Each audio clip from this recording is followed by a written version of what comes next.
तूने सही नहीं किया राज को फ़ोन करके रिया। अगर उसने पता लगा लिया तुझे यहाँ से भेजने में मेरा हाथ है तो वो छोड़ेगा नहीं। राज को नहीं पता चलेगा। तू इतना डर मत, उसे इन्फॉर्म करना ज़रूरी था। वेल, तूने कुछ सोच कर ही उसे इन्फॉर्म किया होगा। इतना बोलकर विकी ने एयरपोर्ट के सामने गाड़ी रोकी और रिया का बैग बाहर निकालकर उसके साथ आगे बढ़ गया। वहाँ पहुँचकर मुझे इन्फॉर्म कर देना और अपना ख्याल रखना। यहाँ की तू फिक्र मत कर, यहाँ मैं सब कुछ संभाल लूँगा। Thank you so much Vicky. इतना बोलकर रिया विकी के गले लग गई और फिर कुछ इधर उधर की बातें करके विकी को बाय बोलकर रिया अंदर चली गई और विकी वहीं खड़ा उसे जाता देखता रहा। जब तक वह आंखों से ओझल नहीं हो गई तब तक विकी वहीं रहा और फिर कुछ देर बाद हैदराबाद के लिए निकल गया। इधर राज ने अपनी गाड़ी नरेंद्र हाउस के सामने रोकी और फौरन गाड़ी से निकलकर अंदर बढ़ गया और ज़ोर से आवाज़ लगाते हुए बोला, रिया कहाँ हो तुम, बाहर आओ। रिया कहाँ हो तुम? क्या हुआ राज, तुम ठीक तो हो ना? राज की आवाज़ सुनकर रंजन ने वहाँ आकर पूछा, चाचू रिया है घर पर, उसे बुलाइए, मुझे उससे बात करनी है। कैसी बातें कर रहे हो राज? रिया तो 1 घंटे पहले घर से चली गई ये बोलकर कि वह घर जा रही है। तुम उससे नहीं मिले? चाचू रिया घर नहीं गई है। घर नहीं गई क्या मतलब? वह तो यहाँ से चली गई, मैं जाकर ढूंढता हूँ उसे, वह कहाँ है। इतना बोलकर राज जाने लगा लेकिन वह जा पाता रंजन ने उसकी कलाई पकड़ ली और बोला, रिया घर नहीं गई है, तुम्हें किसने बताया? चाचू रिया का फ़ोन आया था, वो बोल रही थी यहाँ से कहीं दूर जा रही है, मैं जाकर उसे ढूंढता हूँ। अगर कुछ भी उसके बारे में पता चलता है तो मैं आपको बता दूंगा। आप यहीं रहिए, मैं तुम्हारे साथ चलता हूँ रिया को ढूंढने।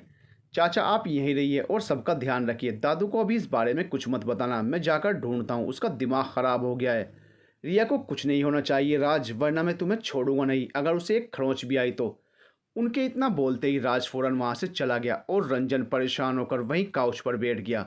रिया अचानक कहाँ चली गई किसी को बिना बताए? कहीं राज और उसके बीच कुछ चल तो नहीं रहा जो हमें नहीं पता? वरना वह ऐसी बेवकूफ़ी नहीं करती। कोई बड़ी बात होगी तभी रिया ऐसे गई है। इधर एरोप्लेन अपनी उड़ान भर चुका था। रिया ने विंडो से झांककर बाहर देखा जहां एरोप्लेन काफ़ी ऊपर आ गया था और नीचे सब कुछ बहुत छोटा छोटा नजर आ रहा था। उसने सुकून की सांस ली और आंखें बंद करके सीट से सर टिकाकर और मन ही मन बोली, राज के साथ बेनाम जो रिश्ता था इससे आज़ाद तो नहीं हुई और ना ही कभी होना चाहूँगी। उसके नाम के साथ जीना चाहती हूँ और उसके नाम का सिंदूर अपनी मांग में हमेशा बहना चाहती हूँ। लेकिन अफसोस उसे शायद मेरी और हमारी शादी की कोई कदर नहीं थी। मुझे वहाँ उस माहौल में घुटन होती थी। आज सबसे दूर जाकर ऐसा लग रहा है मानो सीने से बहुत बड़ा बोझ उतर गया है। मैं तुमसे कभी नहीं मिलना चाहती राज, कभी तुम्हारी शक्ल नहीं देखना चाहती। उम्मीद करती हूँ आप मुझे जल्द से जल्द भूल जाएं क्योंकि अब आपके पास लौटने का मेरा कोई इरादा नहीं है। फ्लाइट में बैठकर रिया ने विकी को मैसेज कर दिया था। उसका मैसेज देखकर विकी के चेहरे पर भी मुस्कुराहट आ गई। उसे खुशी थी रिया फ्लाइट में बैठ चुकी है। अब राज उस तक कभी ना तो पहुंच पाएगा और ना ही रिया को कोई नुकसान पहुंचा पाएगा। वह अपनी ज़िंदगी सुकून से जी सकेगी और जिसे चाहे अपनी ज़िंदगी में शामिल कर सकती है। रिया के बारे में सोचते हुए विकी भी हैदराबाद जाने के लिए निकल गया।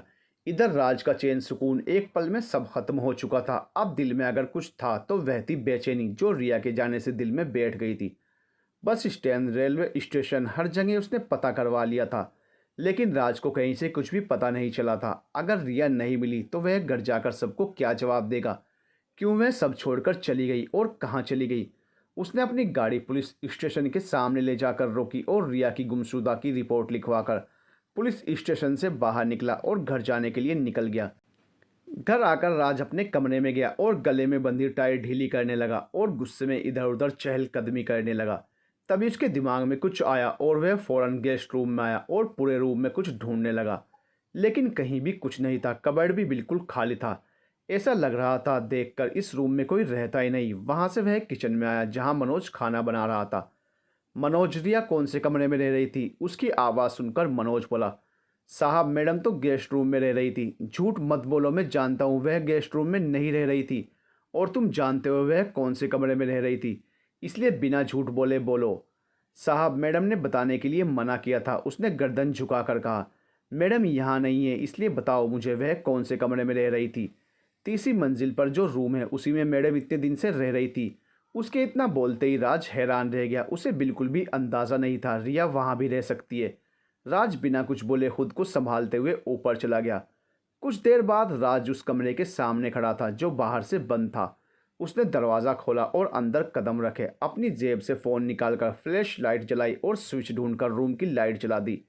राज ने पूरे कमरे में नज़र डाली। उसकी आंखें भर आई।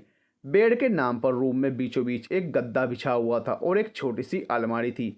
उन दो चीज़ों के अलावा रूम में और कुछ नहीं था। वह अलमारी के पास आया और खोलकर देखने लगा। उसमें रिया के कुछ कपड़े रखे थे। राज ने रिया का एक सूट निकाला और अपने होंठों से लगाकर खड़ा हो गया, जिसमें से रिया की खुशबू आ रही थी। जब तक तुम नहीं आ जाती तब तक मैं इसी कमरे में रहकर तुम्हें महसूस करना चाहता हूँ। मेरी वजह से तुम मुझे छोड़कर चली गई, मेरी ही गलती थी। और मैं पता नहीं क्या क्या कर बैठा और तुम यहाँ रहने लगी। तुम जहाँ भी गई हो तुम्हें मेरे पास लौटकर आना होगा। तुम्हें ढूंढने के लिए ज़मीन आसमान एक कर दूंगा, लेकिन तुम्हें यहाँ आना होगा रिया, मेरे पास आना होगा। राज रिया का सूट लेकर उस बिछे गद्दे पर आकर लेट गया और गद्दे पर हाथ फेरने लगा, जैसे वहाँ रिया मौजूद हो और वह रिया को महसूस कर रहा हो। राज की आंख लगी ही थी जब दरवाजे पर दस्तक हुई। उसने आंखें खोलकर देखा, दरवाजे पर मनोज खड़ा था। साहब खाना खा लीजिए, लगा दिया है। राज उठ बैठा और बोला, मुझे भूख नहीं है मनोज, तुम जाओ यहाँ से। सर प्लीज़ खाना खा लीजिए, मैडम ने आज मुझे फ़ोन करके बोला था मैं आपका ध्यान रखूँ। क्या कहा? उसने उठकर उसके पास आकर पूछा। कुछ नहीं कहा था, बस यही कहा था मैं आपका ध्यान रखूं जब तक बड़ी मैम साहब नहीं आ जाती। चलिए सर प्लीज़। राज ने गर्दन ऊपर करके गहरी सांस भरी और बालों में हाथ फेर कर बोला, मेरा खाना यहीं ले आओ और सुबह मेरा सामान इसी रूम में शिफ्ट कर देना। अब से मैं यहीं रहूँगा। ठीक है सर, जैसा आप बोले। जाओ। राज के इतना बोलते ही मनोज चला गया और राज गद्दे पर आकर बैठ गया और सर दीवार से टिका लिया। अगले दिन फ्लाइट दोपहर में कनाडा एयरपोर्ट पर लैंड हुई। 15 घंटे की फ्लाइट के बाद रिया थक गई थी। वह अपना छोटा सा बैग लिए बाहर आई और चारों ओर नज़र दौड़ाकर देखने लगी, जहां हर तरफ गोरे चिट्टे आदमी ही नज़र आ रहे थे। विकी ने तो बोला था मिताली मुझे पिक करने आएगी, लेकिन मैं मिताली को ढूंढूं कैसे? मैं तो आज तक मिताली से ना मिली हूँ और ना मैंने उसे देखा है। किसे ढूंढ रही हो ब्यूटीफुल? रिया को अपने कान के करीब आवाज़ सुनाई दी तो उसने फौरन गर्दन घुमाकर अपनी दाईं तरफ देखा, जहाँ एक सांवले रंग की खूबसूरत लड़की खड़ी मुस्कुरा रही थी। मिताली? रिया ने उसे उंगली दिखाकर इशारे से पूछा। जी, बंदी को मिताली कहते हैं। उसने मुस्कुराकर रिया की तरफ हाथ बढ़ाया। रिया ने उसके हाथ से अपना हाथ मिलाया और बोली, मुझे रिया कहते हैं। मिताली उसकी बात बीच में काट कर बोली और मुस्कुरा दी, तुम मुझे जानती हो? चलो आओ गाड़ी में बैठो, सब बताती हूँ। इतना बोलकर मिताली अपनी गाड़ी की तरफ बढ़ गई और रिया उसके पीछे चलने लगी और गाड़ी की पैसेंजर सीट पर बैठ गई। उसके बैठते ही मिताली ने सीट बेल्ट लगाई और गाड़ी स्टार्ट करके आगे बढ़ा दी। मिताली ने एक नज़र रिया की तरफ देखा और फिर सामने देखकर बोली, यही जानना चाहती हो मुझे कैसे पता है तुम्हारे बारे में? रिया ने धीरे से कहा, विकी ने तुम्हारी तस्वीर सेंड की थी मुझे, ताकि तुम्हें ढूंढने में मुझे कोई दिक्कत ना हो। वैसे भी विकी के मुंह से तुम्हारे बारे में बहुत कुछ सुना हुआ है। अपनी ज़िंदगी में एक बार तुमसे मिलना चाहती थी, लेकिन देखो भगवान ने मेरी जल्दी ही सुन ली और मैं आज तुमसे मिल भी ली। ऐसा भी क्या सुना आपने मेरे बारे में और किससे? रिया ने हैरानी से पूछा। विकी तुम्हारा फ्रेंड है ना? हाँ, लेकिन मेरा बेस्ट फ्रेंड है और हमारी हर बातों में विकी तुम्हारा ही जिक्र करता था। सोचती थी पता नहीं तुम कैसी दिखती होगी, लेकिन आज असल में देखकर यकीन हो गया, तुम तो सच में बहुत खूबसूरत हो। मिताली के इतना बोलते ही रिया के चेहरे पर मुस्कुराहट आ गई। तुम भी बहुत खूबसूरत हो मिताली। तो फिर आज और अभी से हम फ्रेंड हैं। बोलो मेरी दोस्ती मंजूर है ना तुमको? मुझे कोई परेशानी नहीं है तुमसे दोस्ती करने में। मैं तो खुश हूँ इस देश में कोई तो है जो मेरा अपना होगा। ये तो तुमने भी सही कहा। मैं भी यहाँ अकेली ही रहती हूँ और इन अंग्रेज़ों की औलादों से अंग्रेजी में बात करते करते थक गई हूँ मैं तो। अब तुम आ गई हो तो तुमसे अपनी मातृभाषा हिंदी में खूब सारी बातें करूँगी। मिताली की बात सुनकर रिया को हंसी आ गई। उसे हंसता देख मिताली के चेहरे पर भी मुस्कुराहट आ गई और फिर वह खामोशी से सामने देखकर ड्राइविंग करने लगी। मैं एक नंबर तुम्हें सेंड कर रहा हूँ, पता करके बताओ पिछले कुछ दिनों से इस नंबर पर कितनी कॉल आई और कितने नंबरों पर इस नंबर से कॉल की गई है। ठीक है बॉस, 10 मिनट दीजिए, मैं पता करके बताता हूँ। ओके, मैं इंतज़ार करूँगा तुम्हारी कॉल का। इतना बोलकर राज ने कॉल कट कर दी और फ़ोन हाथ में लिए रिया के बारे में सोचने लगा। रंजन बहुत परेशान था। उसकी परेशानी उसके चेहरे से नज़र आ रही थी। नरेंद्र कब से उसे ही देख रहे थे। अपनी बेटे को परेशान देखकर उनसे रहा नहीं गया, इसलिए उन्होंने पूछा, रंजन क्या हुआ है बेटे, इतने परेशान क्यों? नरेंद्र के इतना बोलते ही रंजन अपनी सोचों से बाहर आया और उनकी तरफ देखकर बोला, ऐसी बात नहीं है, मैं परेशान नहीं हूँ, बस ऐसे ही कुछ सोच रहा था। तुम हमसे झूठ नहीं बोल सकते, बताओ हमें क्या बात है, क्यों इतना परेशान हो? बाबूजी, बस काम की वजह से थोड़ी टेंशन है। काम बहुत बढ़ गया है आजकल। तो इसमें इतना परेशान होने की क्या ज़रूरत है? काम तो हमेशा ही रहता है, कभी कम तो कभी ज़्यादा। और परेशान मत हो, सब हो जाएगा। जी बाबूजी, अब मैं चलता हूँ मिल में, वहाँ जाकर काम देखता हूँ। रंजन खड़े होकर बोला और वहाँ से चला गया। हमें पता है तुम्हारी परेशानी की वजह काम नहीं है, कुछ और है। लेकिन हम भी इंतज़ार करेंगे, तुम खुद में आकर अपनी परेशानी बताओ। ये तुम्हारा रूम है। मिताली रिया को एक रूम में लेकर आई और दिखाते हुए बोली।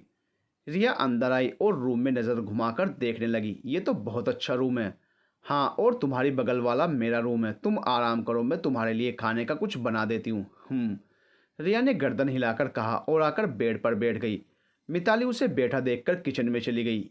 यहाँ आ तो गई हूँ, लेकिन इस माहौल में कैसे खुद को एडजस्ट करूँगी? मुश्किल ज़रूर है, लेकिन करना होगा ही।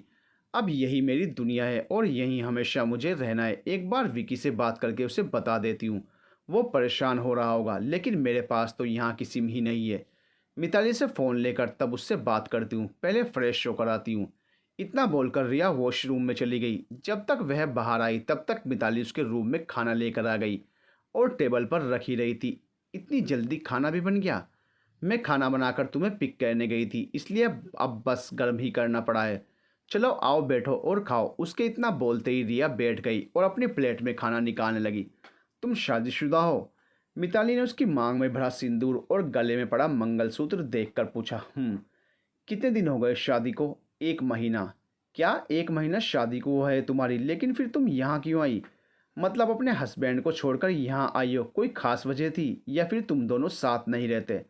रिया ने गहरी सांस भरी और बोली।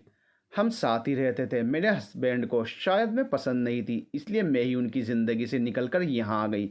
मतलब मैं कुछ समझी नहीं। राज से मेरी शादी घर वालों की मर्ज़ी से हुई थी। राज भी मुझसे शादी करना चाहता था, लेकिन मैं नहीं करना चाहती थी उससे शादी। ज़बरदस्ती उसने मुझसे शादी की और मुझसे नफ़रत करने लगा। वह नहीं चाहता था मैं उसके रूम में रहूं या फिर उसकी नज़रों के सामने आऊं, इसलिए विकी से बोलकर हमेशा के लिए उसे छोड़कर आ गई।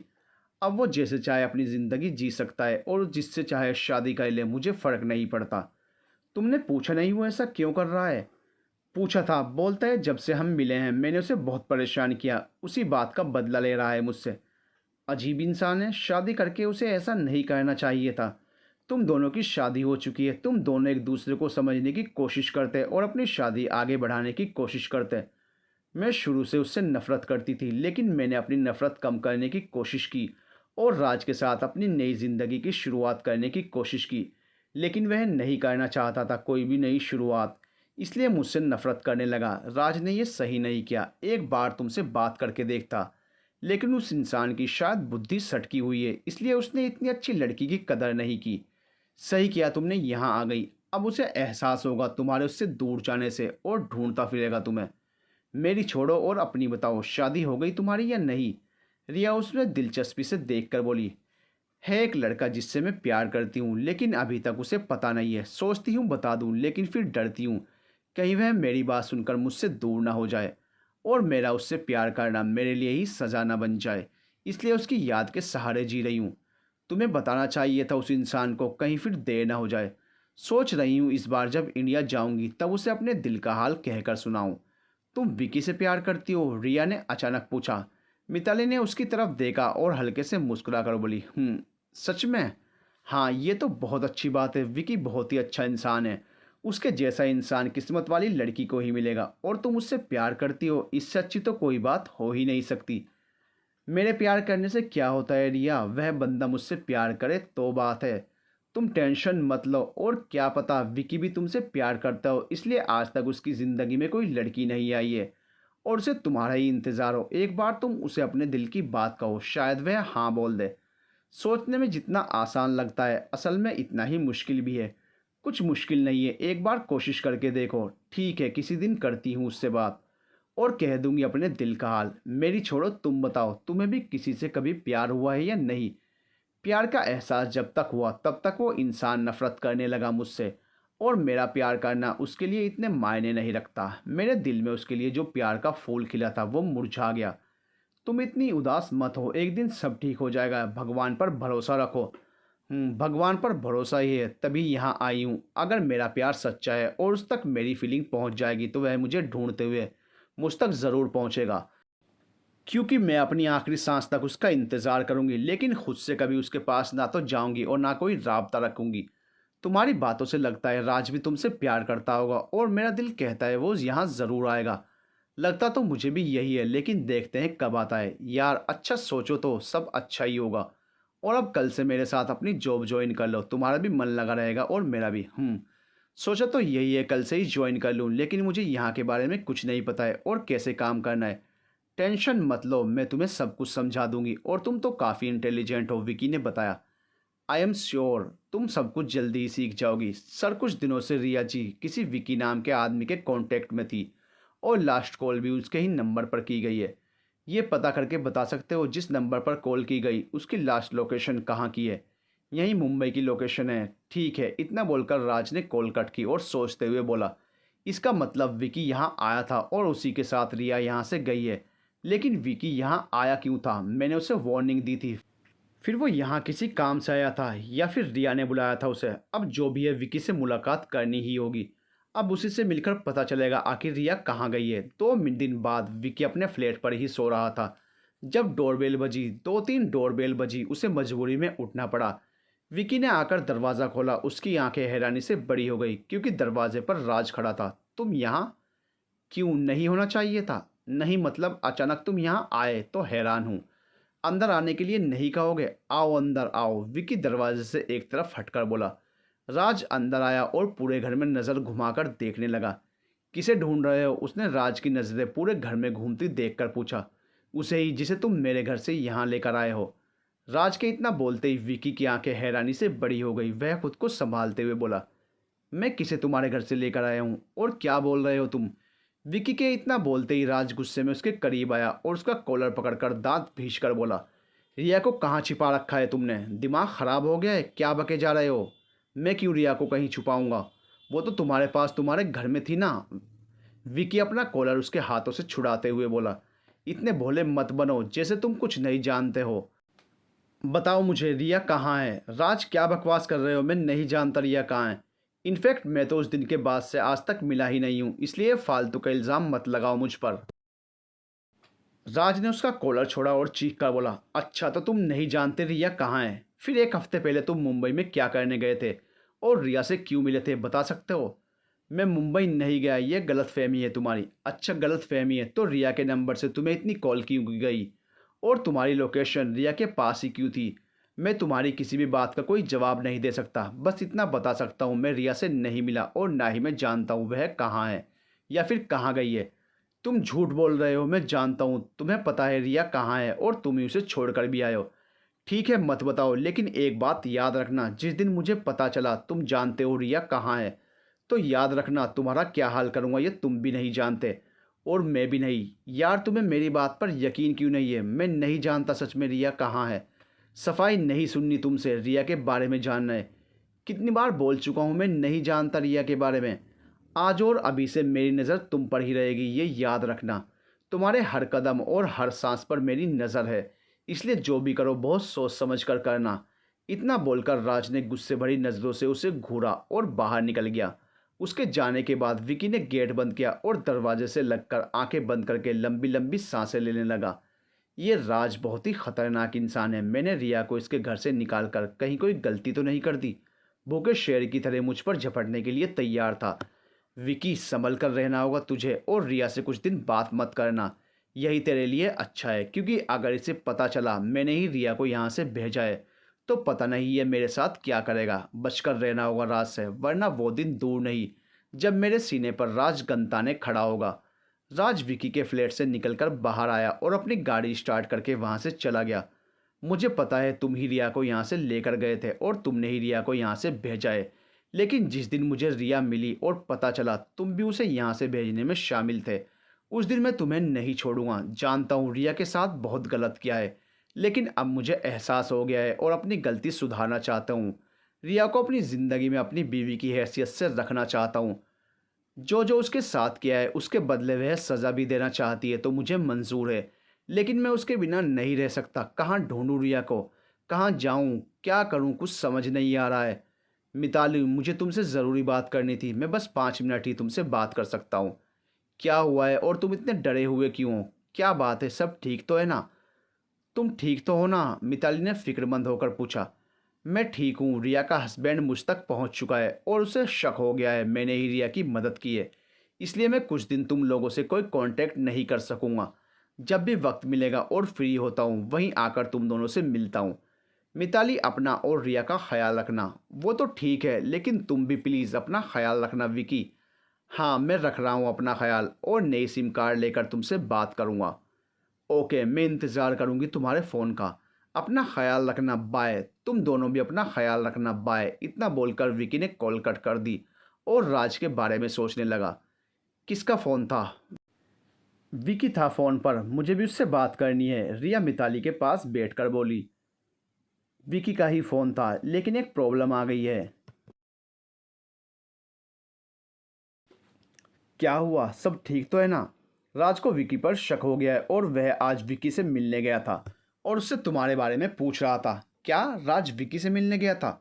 उसने हैरानी से पूछा। हाँ, और उसे धमकी देकर गया है। अगर उसे पता चला तुम्हें वहाँ से विकी ने निकाला है तो वह विकी को छोड़ेगा नहीं। ओह गॉड, लेकिन राज को ये सब कैसे पता चला? रिया परेशान होकर बोली। इस ज़माने में कुछ भी पता करना इतना मुश्किल नहीं है। मुझे विकी की टेंशन हो रही है। मिताली भी परेशान होकर बैठते हुए बोली। मैं राज से बात करती हूँ और उसे बोलती हूँ वो विकी से दूर रहे। पागल हो गई हो? अगर तुम विकी को फ़ोन करोगी तो राज को पता चल जाएगा और वह तुम तक बहुत ही आसानी से पहुँच जाएगा। और विकी ने इतना बड़ा ख़तरा इसलिए नहीं लिया राज तुम तक पहुँच जाए। फिर मैं क्या करूँ मिताली? मैं अपनी वजह से विकी को किसी खतरे में नहीं डाल सकती। रिया रोते हुए बोली। मिताली उसके पास आई और उसके गाल पर आए आंसू साफ करते हुए बोली। तुम कुछ मत करो और ना ही टेंशन लो। विकी ने बोला है कुछ दिन वह हमें कॉल नहीं करेगा। जब भी उसे हमसे बात करनी होगी वो खुद करेगा हमसे बात और कुछ दिनों में हमसे मिलने आएगा। इसलिए टेंशन मत लो और बिंदास होकर रहो।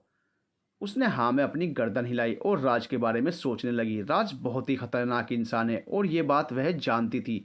अगर सच में उसे पता चल गया विकी ने मेरी मदद की है तो पता नहीं क्या करेगा। मुझे विकी से बात करनी होगी एक बार। कहीं मेरी वजह से विकी की ज़िंदगी को ख़तरा हुआ तो मैं कभी खुद को माफ़ नहीं कर पाऊंगी। भगवान जी प्लीज़ विकी को राज से बचा लीजिए, प्लीज़ भगवान जी। भैया, आप यहाँ अचानक कैसे? समर राज को काउच पर बैठा देखकर हैरान होकर बोला। राज अपना माथा उंगलियों से मसलते हुए बोला। पहले ये बता मॉम और डैड कहाँ हैं? समर उसके पास बैठते हुए बोला। आज दोपहर में ही मॉम और डैड दुबई गए हैं। वहाँ डैड के जो दोस्त हैं उनके बेटे की शादी है। आप बताएं अचानक यहाँ कैसे? और रिया कहाँ है? उसे अकेले ही घर छोड़ कर आए हैं? राज ने गहरी सांस ली और बोला। मैं तुम्हें कुछ बताने वाला हूँ, लेकिन पहले वादा कर इस बात का किसी से भी जिक्र नहीं करेगा, तभी मैं तुम्हें बता सकता हूँ। ऐसी कौन सी बात है भाई? रिया ठीक तो है ना? रिया घर छोड़कर चली गई है। राज के इतना बोलते ही समर ने हैरान होकर पूछा। घर छोड़कर चली गई है? लेकिन कहाँ और क्यों? मुझे नहीं पता। इतना बोलकर राज ने उसे सब कुछ कह सुनाया जो बीते दिनों में उसने रिया के साथ किया। उसकी बात सुनकर समर अफसोस से बोला। आपने इतना कुछ कहा रिया से और इतना कुछ किया उसके साथ। मुझे सोचते हुए भी डर लग रहा है। मुझे उम्मीद नहीं थी भाई आप रिया के साथ ऐसा कर सकते हैं। और एक बात सही हुई, वह चली गई आपको छोड़कर। तो ऐसा क्यों बोल रहा है समर? मानता हूँ मुझसे बहुत बड़ी गलती हो गई है और मैं अपनी गलती सुधारना चाहता हूँ। रिया को वापस लाना चाहता हूँ। कहाँ से वापस लाएंगे आप रिया को? पता है आपको वह कहाँ गई है? नहीं पता है, लेकिन पता कर लूँगा और इसमें मुझे तेरे साथ की ज़रूरत है। राज उम्मीद भरी नज़रों से समर की तरफ देखकर बोला। भाई मैं क्या मदद कर सकता हूँ आपकी? आपने रिया के साथ ऐसा क्यों किया? समर बार बार बोलकर मुझे इस बात का एहसास कराना बंद कर यार और रिया को ढूंढने में मेरी मदद कर। मैं नहीं रह सकता उसके बिना। ये बात तो आपको पहले सोचनी थी भाई। उस वक्त मुझे एहसास ही नहीं हुआ। मैं उससे प्यार करता हूँ, लेकिन रिया के जाने के बाद इस बात का एहसास हुआ मैं उससे कितना प्यार करता हूँ। चलिए परेशान मत होइए, हम दोनों मिलकर रिया को ढूंढ लेंगे। समर उसके कंधे पर हाथ रखकर बोला। कब से खुद को संभाले हुए राज बिखरने लगा और समर के गले लगकर रो दिया। समर राज की ऐसी हालत पहली बार देख रहा था। उसे समझ ही नहीं आ रहा था वह अपने भाई को कैसे संभाले। इसलिए राज की कमर धीरे धीरे थपकने लगा। भाई प्लीज़ शांत हो जाइए। हम दोनों भाभी को मिलकर ढूंढेंगे और उन्हें वापस लाएंगे। भाभी ज़रूर वापस आएगी, प्लीज़ शांत हो जाइए। समर, मैं चाहकर भी खुद को शांत नहीं रख पा रहा हूँ। दिल में कुछ चुभ सा रहा है। ऐसा लग रहा है दिल की धड़कन बंद हो जाएगी अगर रिया सामने नहीं आएगी। मैं उससे माफ़ी मांगना चाहता हूँ, उसे वापस लाना चाहता हूँ। वह समर से दूर होकर अपने आंसू पोंछते हुए बोला, आप परेशान मत हो, मैंने कहा ना हम दोनों मिलकर रिया को ढूंढ लेंगे। वह ऐसे नहीं जा सकती, उसे वापस आना होगा भाई, आपके लिए वापस आना होगा। जब से मिताली ने रिया को विकी और राज के बारे में बताया था तभी से वह बेचैन थी, समझ नहीं आ रहा था क्या करे। राज कितना पागल है यह बात वह जानती है। अपने एग्रेशन में आकर कहीं वह विकी को कोई नुकसान ना पहुंचा दे, इसी बात की उसे टेंशन हो रही थी। और रह रहकर राज का ख्याल दिमाग में आ रहा था, उसके जाने की बात सुनकर कैसे वह पागल हो गया होगा, क्या किया होगा उसने, कहीं पूरे घर में तोड़फोड़ तो नहीं कर दी होगी। और संभाला किसने होगा राज को, अंकल आंटी तो घर पर हैं नहीं। मनोज, हाँ मनोज से बात करके राज के बारे में पता करती हूँ। रिया को जैसे ही मनोज का ख्याल आया वह रूम से निकलकर मिताली के रूम में आई, जहाँ वह ऑफिस का कोई काम कर रही थी। उसे देखकर वह बोली, मिताली मुझे थोड़ी देर के लिए तुम्हारा फ़ोन चाहिए। ठीक है ले लो, इतना बोलकर मिताली ने अपना फ़ोन उसकी तरफ बढ़ा दिया, जिसे रिया ने थाम लिया और वहाँ से चली गई। वह वापस अपने रूम में आई और अपना ऑफ पड़ा फ़ोन ऑन किया और उससे मनोज का नंबर मिलाया और फ़ोन कान पर लगा लिया। हेलो, दूसरी ओर से जानी पहचानी आवाज़ आई, जिसे सुनकर रिया के चेहरे पर हल्की सी मुस्कान आ गई। भैया मैं, उसने एकदम कहा। मैडम आप ठीक है मैडम, और कहाँ हैं आप? भैया मैं जहाँ भी हूँ बहुत खुश हूँ, आपसे राज के बारे में पूछने के लिए फ़ोन किया है, कैसे हैं वो? मैडम आपके जाने के बाद से साहब बिल्कुल भी ठीक नहीं है, आपको रोज़ ढूंढने जाते हैं और जब आप नहीं मिलती तब घर आकर ड्रिंक करते हैं। भैया आप उनका ख्याल रखें और मना करें उन्हें ड्रिंक ना करें। मैडम मैं इस घर का नौकर हूँ और साहब मेरी बात क्यों मानेंगे, आप प्लीज़ वापस आ जाइए। भैया अब मैं वापस नहीं आ सकती, आप बस राज का ख्याल रखना और ये बात उसे मत बताना। मैंने आपको फ़ोन किया था। ठीक है मैडम, नहीं बताऊँगा। उसके इतना बोलने पर रिया ने एक दो और बातें की और फ़ोन रख दिया। जैसा मैंने उसके बारे में सोचा था वह तो ऐसे ही कर रहा है, पागल बना घूम रहा है, उसका दिमाग ख़राब हो गया है जो ऐसी हरकतें कर रहा है। लेकिन मुझे उससे क्या, वह कुछ भी करे, भाड़ में जाए मेरी तरफ से। रिया खुद से बड़बड़ाई और मिताली का फ़ोन वापस देने चली गई। किसे फ़ोन किया था, विकी को तो नहीं किया ना? मिताली ने उससे फ़ोन लेकर पूछा। विकी को फ़ोन करके मैं किसी मुसीबत में नहीं डालना चाहती। राज के घर में मनोज भैया हैं, उन्होंने मेरा बहुत साथ दिया, उनसे ही बात कर रही थी। मनोज राज को बताएगा तो नहीं तुम्हारे फ़ोन के बारे में? नहीं बताएगा, मैंने उन्हें मना कर दिया है। तुम मुझे यहाँ की नई सिम लेकर दो मिताली। ठीक है मैं कल शाम को तुम्हारे लिए नए सिम लेकर आ जाऊँगी। तुम भी अपने आप को तैयार कर लो, कल तुम्हें भी मेरे साथ ऑफिस चलना है। ठीक है मैं तैयार रहूँगी। एक बात और रिया, प्लीज़ तुम ये कपड़े पहनकर ऑफिस मत चलना, इन कपड़ों में क्या खराबी है? रिया अपने कपड़ों की तरफ इशारा करके बोली। खराबी कुछ नहीं है, ऑफिस में ऐसे कपड़े अलाउ नहीं है, इसलिए वहाँ दिक्कत हो सकती है। घर आकर तुम जैसे भी चाहो ऐसे कपड़े पहन सकती हो, लेकिन मेरे पास सब यही ड्रेस है। कोई बात नहीं, मेरे साथ चलना, मैं तुम्हें शॉपिंग करा कर लाऊंगी। शादी से पहले मैं शॉर्ट्स ही पहना करती थी, राज को पसंद नहीं थे, इसलिए मैंने शॉर्ट्स पहनना छोड़ दिए और सूट पहनने शुरू कर दिए। ये तो अच्छी बात थी, तुमने अपने पार्टनर के लिए खुद को चेंज करने की कोशिश की, लेकिन अफसोस है उसने कदर नहीं की। तुम जो मर्जी वो पहनना, लेकिन ऑफिस टाइम में शॉर्ट्स ही पहनना। ठीक है मुझे कोई प्रॉब्लम नहीं है। रिया ने मुस्कुराकर कहा। मिताली को उसकी मासूमियत पर भर भर कर प्यार आया, वह उठ खड़ी हुई और रिया के गले लग गई।